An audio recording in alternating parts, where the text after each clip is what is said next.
Hindi na raw kailangan ang operasyon para tanggalin ang kidney stones sa tulong yan ng shockwave treatment. Ang detalye sa Agenda Report ni Pierre Pastor. Pwede nang matanggal ang kidney stones nang hindi na maoperahan. Ito ay sa pamamagitan ng extracorporeal shockwave lithotripsy. Lithotripsy, ibig sabihin bato. Tripsy is breaking using shockwave technology.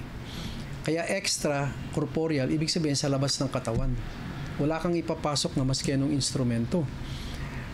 Gagamit ka ng ultrasound shockwaves para durugin yung bato. Papasok sa katawan ng tao yan na walang hiwa, walang sakit, at madudurog yung bato na pinong-pino at ilalabas na lang niya. Kailangan tanggalin ang kidney stones dahil magiging sanhi ito ng pabalik-balik na impeksyon. Maari ring bumara ang bato sa ureter at hindi makadadaloy ng maayos ang ihi. Ito ang ikapapalya ng kidneys. Pero hindi para sa lahat ng kidney stone cases ang shockwave lithotripsy. Kapag medyo malalaki na ang mga bato, minimally invasive procedures na ang gagamitin gaya ng percutaneous nephrolithotomy. At kapag sobra ng malalaki, kailangan ng maoperahan. Ang urologist ang magdidesisyon kung ano ang dapat gawin. Pero saan nga ba galing ang kidney stones? Isang sanhi daw nito ang kakulangan sa tubig. Ang ihi natin, natural yan na may mga asin.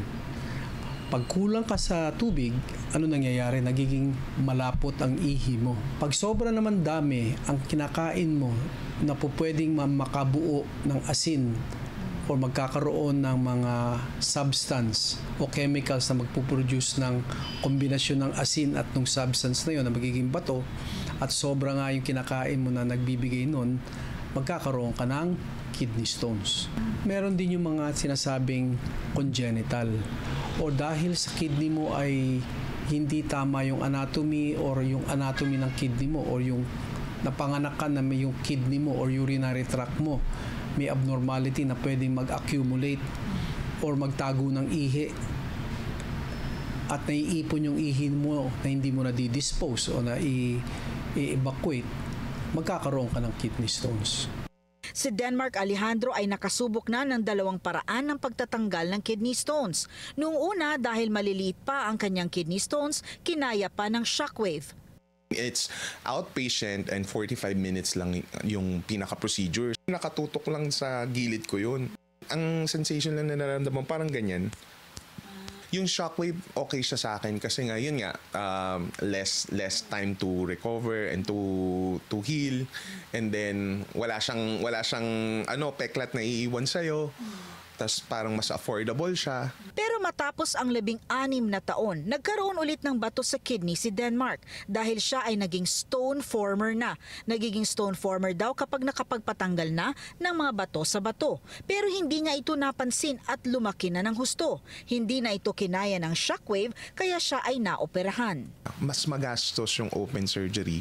Mas matagal yung recovery period and yung healing process. Inamin ni Denmark na mahilig siya noon sa maaalat na pagkain, lalo noong panahon na lagi siyang nagta-travel na sinusubukan ang iba't ibang pagkain.